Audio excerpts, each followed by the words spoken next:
Aloha mai kako. Welcome, everyone. Thank you for joining us for today's poster session workshop. My name is Mira Garud, and I'm an instructor with the UH Manoa Library and Information Science program.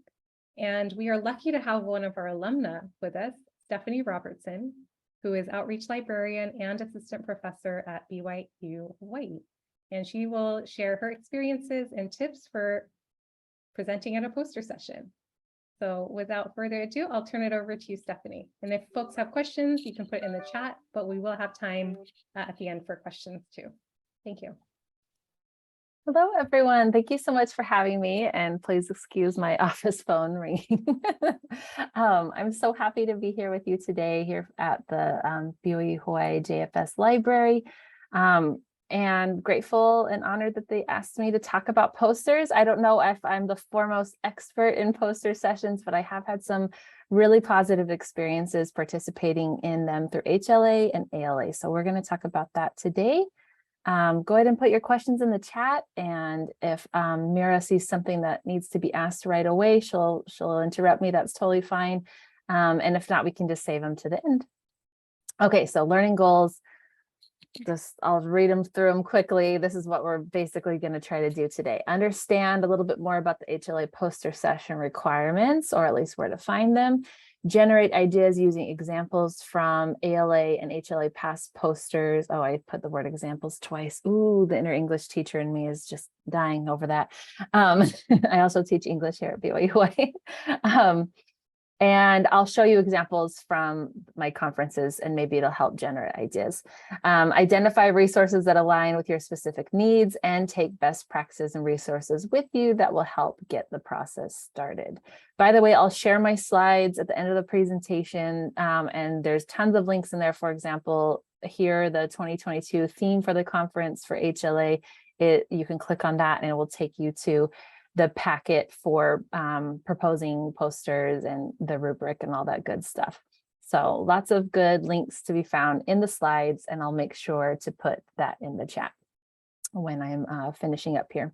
So the main thing that I do whenever I decide I want to do a poster session is, of course, look at the requirements and the rubric for how they will or will not be accepting you into the conference. And so again, if you click on here where it says Voyages, which is the conference theme this year for HLA, it will take you straight to that. And HLA has a special place in my heart because it's one of the first places I did a poster session, but also I'm Hawaii Library Association secretary right now. And so this is a theme that we've been talking about a lot in our executive meetings, which, by the way, we invite you to any time you would like to attend them. I'm the one who sends out the monthly emails to invite folks. So anyway, this is what they're looking at: relevance, applicability, and your abstract. So what specifically should you kind of keep in mind here as we get started? In terms of relevance, they want relevance to the conference theme and the audience. So the theme is Voyages, Past, Present, and Future, because we're celebrating 100 years.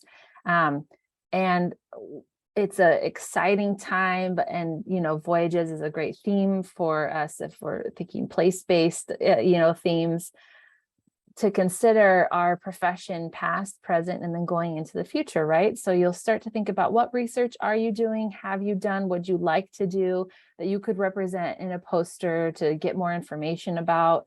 It doesn't even have to be research you've completed. It could be a research study that you're working on or would like to do. And a poster session is a great place to get feedback from your peers when you're presenting, because I found that sometimes if I have a beginning of an idea and I talk about it at a poster session, suddenly I've got all these ideas and connections and collaborators. And I really like to collaborate on posters, as you'll see from my examples, because I think that different perspectives is what makes really strong work. Okay, the audience, of course, for this conference would be HLA, so the members of Hawaii Library Association. Applicability would be best practices, innovative approaches, and strategies that can be implemented. So on a poster, you'll see examples in this presentation today, in this workshop, where it'll suggest best practices or an innovative way to approach a problem, and strategies that libraries or library professionals can implement, because that's what people want from poster sessions. When I've been to a poster session that's been maybe not as successful, it's when I don't really know what what the point of the poster is beyond the title and a whole bunch of words, right? We do want to have bullet points and words, but we want to be able to apply this. And so successful posters really make it clear how participants can apply this to what they're doing, or how you're applying it to your library that you can have discussion about at the poster session. And then when you write the abstract, or you have an abstract on your poster, clarity and organization are key. Keep it concise. You don't want every single word. You know, I didn't put every single word that I was saying today on this slide right here. I kept it to a concise amount of information for your eyes to rest on and for you to absorb while I'm talking. So let's generate ideas using examples from HLA 2021 conference that I participated in with my coworker and colleague Zoya Falavai. And then many of you will know Haley Kearns, who's also alumna of our LIS program at UH Manoa. And we've done ALA 2 years in a row for the annual conference, once in 2021 when it was digital, and in 2022, I went to DC with our poster, which I'm showing you right here.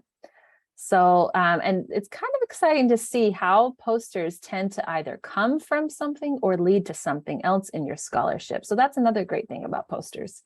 And I'll explain more what I mean by that. First, let me show you this poster that I made on Canva with Zoya Falavai, who's another librarian here at BYU Hawaii. She's a librarian, she teaches Pacific Island Studies, and she's an instructional designer.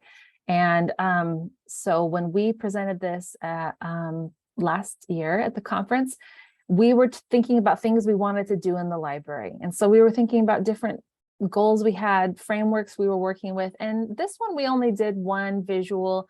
I think that, you know, this one might be a little more word heavy than I would normally do, but we did have a lot of ideas going into it. And it really led to some great discussions with some of you who might be watching this at the conference that we're starting to put into practice here at our library. So this is an example of one where we were imagining, right? We were imagining these and reimagining these spaces in the library and what we wanted to do. And we put our works cited here as a link because it was a digital conference. So that's the benefit of doing a poster session for a digital conference, is there's more opportunities with QR codes and links for participants. I guess in person you could do the QR codes as well, but for participants to, you know, see more information without adding even more words, right? And from this poster came a national webinar. I'm on the board of this national librarians group called Lifelong Information Literacy Librarians. And they do the show and tell webinars that get a big draw. I think this one was, I think, like 114 people came to it. We were like, oh no, but we had a great time. And it came from talking about the poster with someone on the board, and she said, hey, can you guys want to do a webinar for that? And I want you to talk about all of those things. So we were able to create a webinar based on the poster session, and it was a great webinar, and we learned a lot and had a great time, and it was well circulated. And so that's something that we can continue, on from the poster session. This one is one that Haley and I did for ALA, and we made this using Canva as well. I think I just kind of copied this design for the HLA one because I was like, oh, I need to make that poster. But that happens. That's life. I was sharing with Jade before folks came in that I was supposed to do HLA poster session maybe 2 years ago, but life got busy, and the thing I proposed I didn't end up doing, and that happens too. But I think it's good when you're trying to further your scholarship and your publication goals and things like that to be in conversation with your peers like this. And so whenever possible, just having at least something up there to discuss is great. So don't feel stressed out that you have to have the perfect, amazing design poster. My husband did a poster session for National Association of Social Workers conference this summer in DC. And man, that guy, he spent so long like designing every single thing from scratch. And so, yeah, if that floats your boat, go for it. But if you have something that's well organized, that's clean, has some good bullet points, some good little graphics, is clear, and can lead to good discussion, That's the goal, so you don't have to feel like a professional graphic designer. I certainly am not one. And we'll talk about more tools you can use a little bit later in this presentation. So with this one, we decided that we were going to talk about something that I had worked on in the LIS program that we'd worked on a little bit in one of Dr. Wertheimer's classes about social media and university libraries. And so I hadn't quite written the draft of the article that I was kind of wanting to write from it. And so we just went ahead and, you know what, let's do it as a poster. And that kind of got us over the plateau we had been experiencing. That's another great thing about a poster session is it's a little more low stakes environment that can kind of get you to the next step of where you're trying to be if you're trying to publish or do other types of research. So I really appreciated this. And then I will admit that because it was a digital conference and we were short on time with other things, I did make a recording because we were supposed to make an audio recording talking people through our poster. And I just made this 7-minute recording that I don't even remember what I said. I think I just went through the points and was like, hey, thanks, thinking no one's going to listen to this. I don't know if I would listen to other people's recordings of their posters, maybe. And so but from that came something very exciting. Came a peer-reviewed publication. Someone from the Journal of Electronic Resources Librarianship, which is a Taylor and Francis open access journal, Routledge, Taylor and Francis, contact us and said, would you like to submit an article for peer review? And I said, oh, we did have that outline that I kind of worked on for that class. Do you want to do it? And we had renewed enthusiasm from doing the poster session that we decided to just go for it. And if it didn't get submitted, if it didn't get approved or, if they didn't decide to take it in the journal, then maybe we would submit it somewhere else. And so we just went for it. And it ended up being accepted for publication. So that was very exciting. And yeah, that was published recently. And if you click on this, when I send you the slides, you can go to that article if you want. So the last example I want to show you is this one. So this one has a little more design to it. Haley did the most of the design on it. We just decided, hey, it was easy enough to get into the poster session last time. Maybe it will be this time. And full disclosure here, we did not get accepted to the conference for a very similar topic that we wanted to present on as a presentation. And we thought, oh, dang. But then we said, well, we had a good experience with the poster session last time. Maybe we should do that because I really wanted, I'm new in my career. I started in January and I really wanted to go to ALA. It was going to be in person in DC. How cool would that be? And my university sends me to conferences, for things like this. And so I thought, let's just give it a shot. And we got in. The interesting thing about this one, I'm going to skip ahead and then go back, is that this one, although it hasn't turned into anything beyond it yet, because it's been summer and we haven't really revisited the topic. This originally came from a presentation. Mira and some others were in charge of the InfoLit Summit here in Hawaii, but it was online a few months ago. I'm forgetting when exactly it was, but sometime in 2022. And so Haley and I presented at that from a presentation we were going to do before, and on this topic of revitalization and information literacy in academic libraries. And so we had taken feedback from that presentation and that informed our poster. So kind of cool. That's a different direction. This one came from a presentation rather than leading to anything else yet.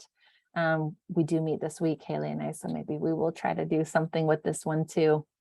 But this one was really fun to do in person, and a little more is going on here graphically. I think we kind of are feeling more comfortable with the genre now. So we've got a little introduction or abstract. I think I'm not watching too much of the chat here, but someone's asking about abstract. You can, there's all different ways to design it, and there will be different templates that I'll share in just a minute. So for us, sometimes you can put an introduction or an abstract. Sometimes the abstract is just for proposing it, but we're talking about here how, we can revitalize campuses after COVID-19. by using information literacy to combat misinformation and center the library in that campus revitalization. So you can see that reflected in these main center, I don't know what you'd call them, titles here, subtitles.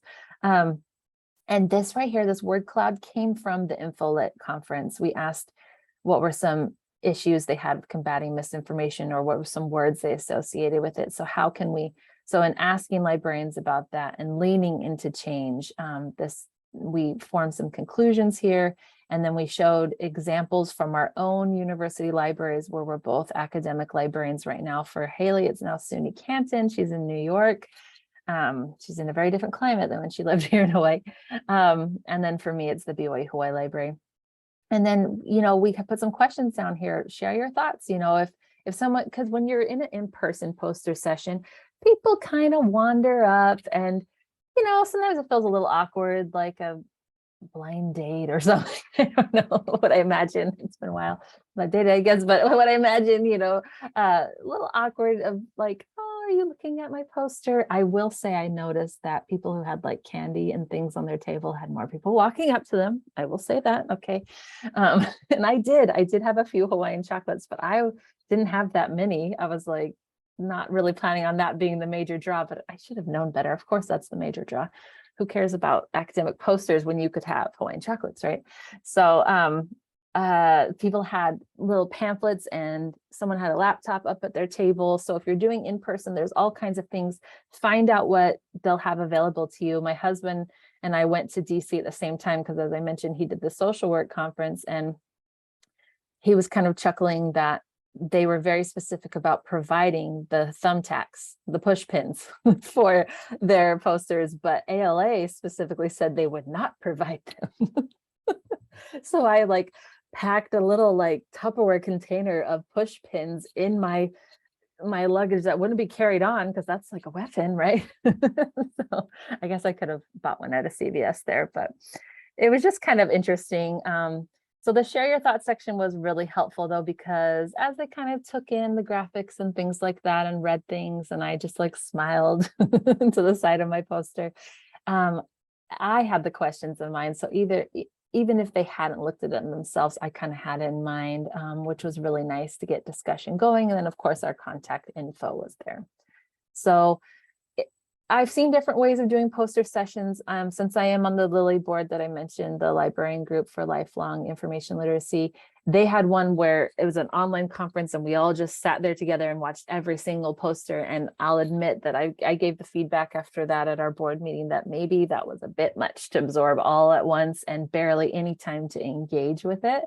I really like how HLA has done their poster sessions where everyone's in their own breakout room. So it's as close as you can get to a in-person poster session experience, because you were wandering from breakout room to breakout room at your leisure, and you can look at it and just, sit there quietly together, or you can engage with it. And so that feels more authentic to me as a poster session experience.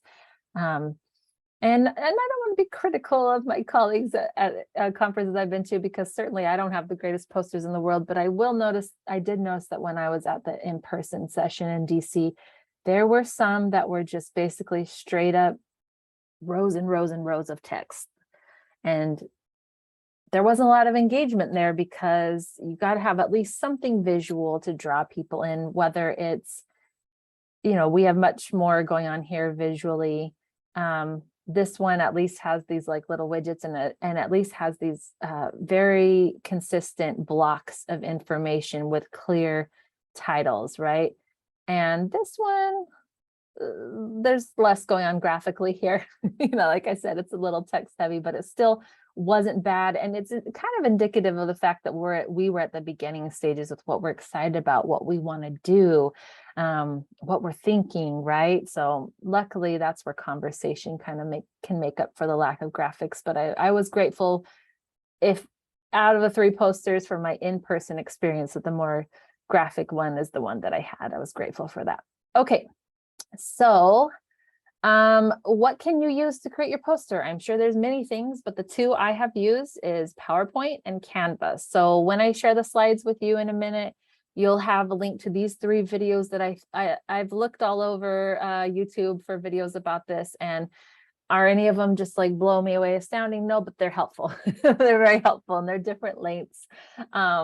This one in the center in particular, if you prefer to use PowerPoint, I think is really helpful for like very specific design elements, like measurements and things that I just never even think of when I'm making a poster. But I did take a class from Dr. Sutherland a couple summers ago where we designed our poster in PowerPoint. She gave us a template, but we were able to really get in there and do different dimensions and designs if we wanted to. And so this would be very helpful for those of you who have some design know-how, have some PowerPoint know-how, but want to go and dive deeper with good examples. Really good humored teacher that talks really about scientific. A lot of these talk about scientific, but I think they just mean like research based. Yeah. But this one in particular is very scientific. And then right here, if you click on this one, it's sample templates for using Canva or PowerPoint. So there's options there for, you know, if you want, like, I think there's 4 different options, 3 for PowerPoint, 1 for Canva or something like that on the site. That gives you really good information if you just want to see a template and go from there, right? So that's available. But yeah, here are some best practices and resources that you can take with you with this slide deck and with this information here. If you're watching this recording later and you're like, wait, I need the slide deck, please. My email will be at the end of this presentation. So reach out to me and I'll send you the slides. I'm sure they'll send it out to those who get the recording as well because they registered. So that's available to anyone, share it widely. But I've just collected, like the librarian that I am, a little LibGuide action sort of here, but just like a little resource for helpful guides. I like these 2 from NYU Libraries, and Owl at Purdue is always great. Just good things to keep in mind if you don't even know where to start and you just want some guidelines, right? These are helpful guides. And then poster presenting tips. These are really good about the actual presenting of your poster from Western Museums Association, Scientifica, and University of Nebraska-Lincoln. I really like these 3 links for tips for being good at presenting your poster. I probably should have read these before mine. I was looking through the materials over the last couple of weeks to prepare, and I thought, oh, these are so great. I wish I would have known about some of these things before. And then if you're ready to go for it, there's the packet and the actual proposal form. And so something I want to say before we take questions, there's my email and my QR code if you want to make an appointment to ask more in-depth questions or run something by me. I'm happy to talk to anyone at any time. But something I did want to share is I'm on another board for the Open Education Conference. So our 2022 conference is coming up in October. And so all summer long, we meet once or twice a week to go through the hundreds of proposals and narrow it down. How many would we have for our 55-minute presentations and our 25-minute and our 10-minute lightning talks, and then our poster sessions. And I will say, anytime I have the opportunity to be on committees like that, it's really helpful to see that in the academic community, we really want to give everyone a chance to thrive. And so if you're ever feeling nervous about proposing something for a poster session, just do it. If you're nervous about your design skills, just do it anyway. Nothing has to be perfect. And it is probably the biggest acceptance rate out of any sort of academic proposing because it's really open. So short of just like not fitting a theme whatsoever or being relevant whatsoever to the conference, the audience, you know, any of the things we talked about in this like second slide here. Let's go to those right here. Short of like totally missing the mark on these 3 items and all of them all together, chances are pretty good that you'll get into a poster session if you try to, you know, meet this criteria. And that's a great way to keep your foot in the door in academia, you know, keep in conversation with your colleagues in areas that you're really interested in, and you're an essential voice. We need everyone's voices. And so the more people participating in poster sessions, the more that we benefit from a broader range of representation and voices. So please don't ever think as I have done before, no one wants to hear about this, or no one wants this or that.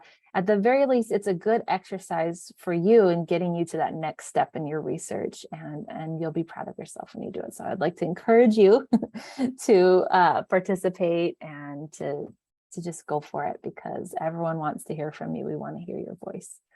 Okay, so that was a lot of me talking. You made it. I'm proud of you. I'm going to look at the chat. Someone asked if I normally put abstract. I think I talked about that a little bit. You can put your abstract on your poster. Not everybody does. And especially when you look at the templates here, I'll click on that real fast. So there's some traditional academic poster template, their PowerPoint, presenters poster, PowerPoint. I don't know what that hashtag means. And then the infographic style poster on Canva. So, just sharing examples. Some people do. It kind of depends on, the conference itself. If it was like that was a requirement, of course, do it. But there's not really a one size fits all model for that. So you can, but you don't have to with that. And then, no question, just one incredible time. Oh, thank you so much. In undergrad, the science majors had a really dry looking posters. Yeah, they have to pack in so much info. So this link right here in the middle fits in the drier category, but I still saved it for the design elements because it's more technical than I would ever be able to show anyone how to do. I don't think anyone needs a Canva tutorial from me right now, drag and drop. I considered it, but I'm like, I don't know if anyone, but if you really want one, there's a very user-friendly one right here with someone talking about doing poster sessions in the pandemic as a PhD student. So I thought, here's a good one. That's a lot of information, but they can be very dry. Okay. Oh, thank you. Yes. Do you have recommendations, advice on getting into the poster presentation of a large? Okay, so for that, kind of like I said at the end of my presentation here, I would say, number one, go to the posting, of course, the call for papers for posters, right? Go to that and look at their criteria, their rubric for accepting things, and then try. As an English teacher, the buzzwords are very much like they stand out to me. And even if it feels a little like redundant or just like obvious to me, I try to put the buzzwords from the prompt or the call for papers into the title, into the, you have to usually turn in like 250 words of an abstract about what your poster would be about, and then maybe like 150 word one for like a shorter, what would go in the program. And so try to fit those things in there. Try to say what people will take away from their experience, right? So that is something that people want to see, that you're engaged in the conversation of it. You can use the buzzwords from the conference theme or the conference call for papers, but the last sentence should always be, after this poster session, participants will be able to 1, 2, and 3, and it should be pretty concrete things. I hate to go back to my learning objectives here because of the painful typo, but I love you, so I'll do it. So from this, you're going to understand the poster session requirements, generate ideas, identify resources, and take best practices. That is very typical of a proposal for me. And I've been pretty successful with it. I definitely have had some heartaches in the past with not being accepted, but I've always been accepted to every poster session I proposed. And so, in fact, I have 2 coming up this year. So maybe 3 actually. Shoot, I better get to work on those. But it's like, what's the foundational knowledge? What are they gonna understand after this, right? And then the second one is like, then we want to know, what are we doing? We're going to generate ideas, right? So hopefully from this presentation today, it helped you to generate some of your ideas so that I actually accomplished my learning goals, and then identify resources. So, okay, what resources will I be able to share that you might not have known about? I think everyone here knows about Canva and PowerPoint, but hopefully the videos, tutorials that I looked over and found for you folks, and the guides and the template tutorial, the templates you can take from me. Hopefully those are resources that not everyone knew about before. And so then I would have accomplished that learning goal of this presentation. And then and then from there it's like, and you'll take best practices and resources with you so you can get started. So if you're very tangible like that, while having a good, strong nod to the theme, the buzzwords from the theme, you should be in pretty good shape. Do you have tips for presenting your poster in person? Do you talk to everyone who comes up? Yeah, okay, so I am just an awkward individual. And so a friendly awkward individual, though I try my best. So I think that I think in person, I didn't want them to feel like, when you go to like Windward Mall or something and you just avoid eye contact with the people at the kiosks in the middle of the mall. It's just me, because you don't want to be rude and not like try the lotion sample, or like if I meet their eyes, then I'm gonna buy a whole new manicure set, and so I didn't want to be like that in the at the poster session where they're like, oh gosh, I guess I'm going to be talking about campus revitalization. She seems very desperate to talk to me. So I just tried to be a little non-committal. I wasn't staring at my phone or anything, but there was there's all the vendors down at ALA, and then they roped off this curtained area for us right there on the side of all the posters, and you just set up at your time, and then you take it down, and the next hour people set up for their time. And so you only get your time slot at the big conferences like ALA. My husband got to leave his up for days at a time at the social work conference, but he went just a little too late for cleanup and they got rid of his poster. It's kind of funny. Anyway, I just kind of, with a friendly gaze, but I'd also look at other people's posters around me because we were close enough to each other and they're engaging with that conversation, and then just like, hello, if someone seems like they're kind of walking up and reading your poster. So you'll be able to gauge the situation. So it's kind of on a case-by-case basis, but if they seem like they're coming up and they're reading it already, then I just kind of, give them the space as I like slide a candy towards them, a Hawaiian chocolate, sliding it towards them. So, but if they just seemed like they're walking up and they were already kind of looking and like, hey, here's my poster, we'd kind of laugh. All right, well, let me know if you have any questions. Or I would say, a lot going on here, but basically we're using information literacy to revitalize campuses after COVID by centering the library at combating misinformation. Here's some examples of what we've done at our universities. This little word cloud from librarians in Hawaii when we did the HLA Conference. And so yeah, just kind of gauge it as on a case-by-case basis for sure. Great questions. Any other questions? I'm going to put my slides in the chat for anyone who wants them. I should have done a cute little bit.ly link, but I did not. Oh, are there follow-ups typically? For example, the person who approached you about publishing an article, what was that during the poster session? Oh yeah, so the person who asked us to publish had emailed us. They watched our recording. I am impressed. I think that, they were, JERL is a relatively new version, like branch of the Taylor and Francis Routledge publishing open access wing or what have you. So I think that they were kind of looking at the different recordings to see if they wanted to ask people to submit for peer review. So I'm really grateful that they asked us. I like deep down inside, I'm like, did they just ask everybody? But I'm glad they asked us. And so we ended up looking at the criteria and building the article based on the criteria on their website. Like, was it going to be Chicago format or APA? Was it going to be, this, that, and the other? Yes, say no to imposter syndrome. Thank you. Thank you. I appreciate you.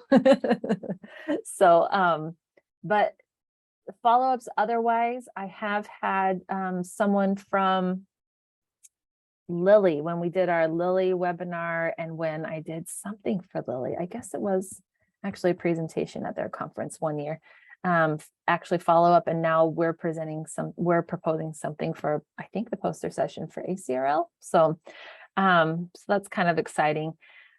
Typically the follow-ups come in the form of them catching on to like one part of your research that they think maybe you can collaborate with them on. And so I have gotten a little bit of like, can you send me resources about that? I presented something about mindfulness in the research process last year at BYU Hawaii, and just this semester someone said, hey, I remember you did that online workshop for our Center for Learning and Teaching. Can you send me the slide deck again. I said, oh, okay, and now I might go do something in their classroom, you know. So there have been a few follow-ups, but I don't know if I have followed up even myself for ALA. I think I just had a summer break instead.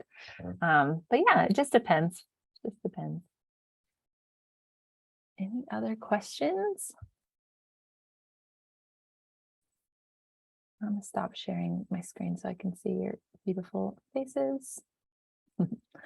And your beautiful names. If you don't have your camera on, it's okay. No need, no worries.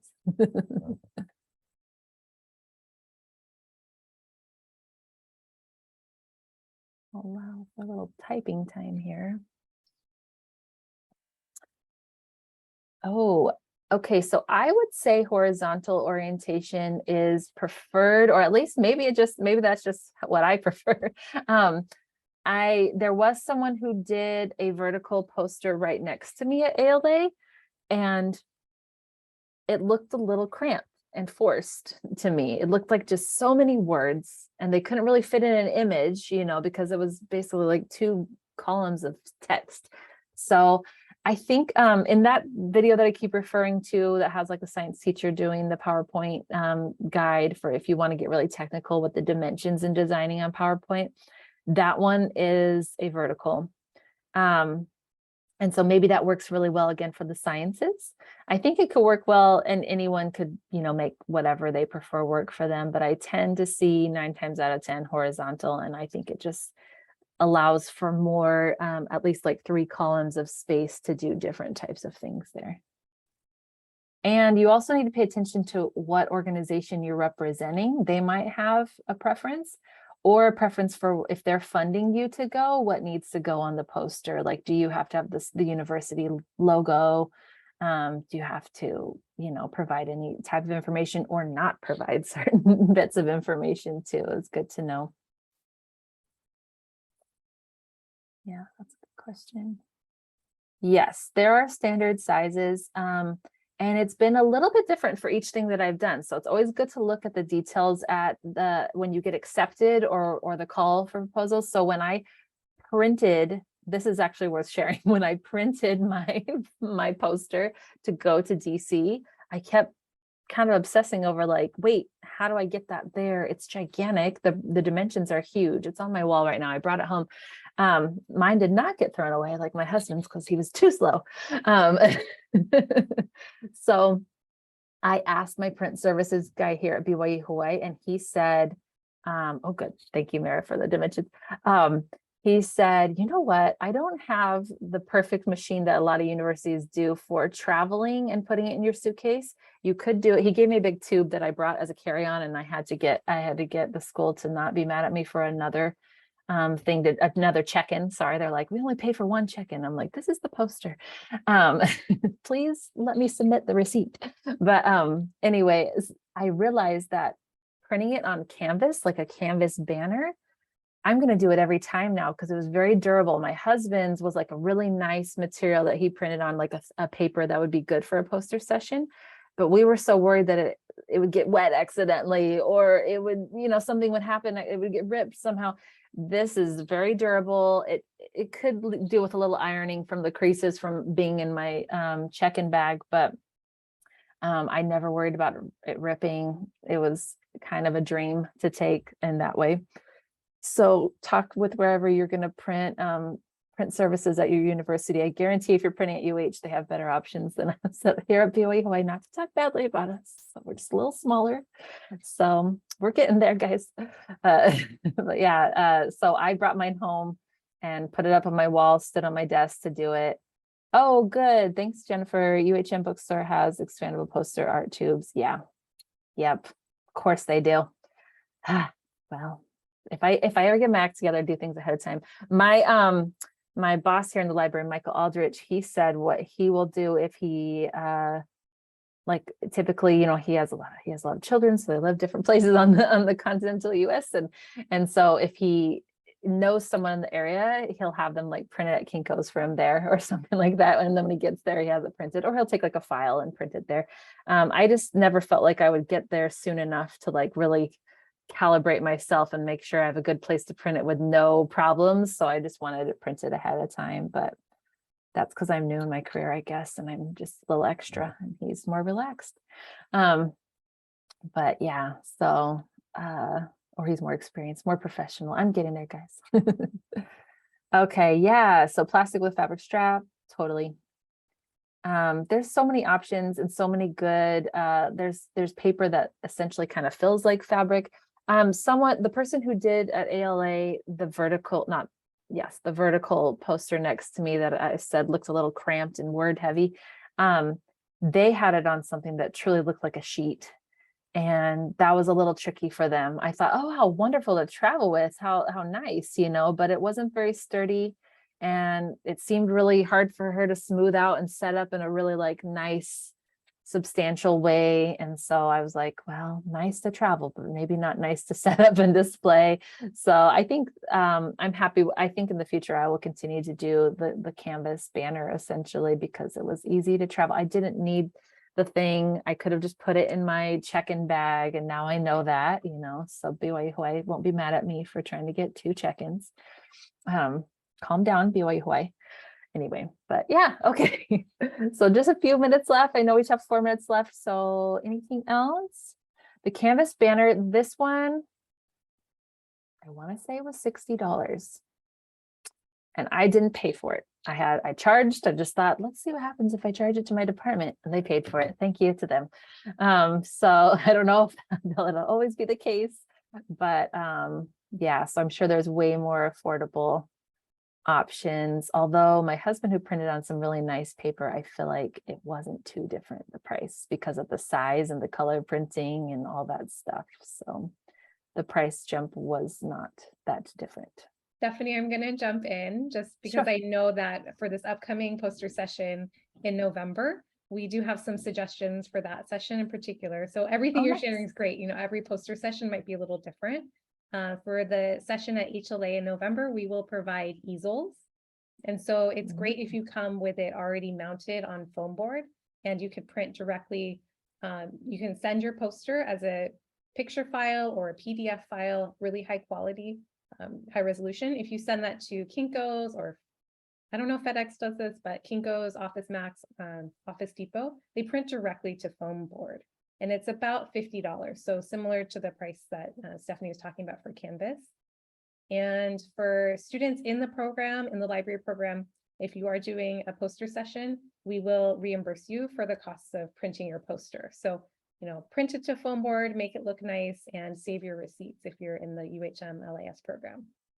That's amazing. Back to you. So great. Awesome.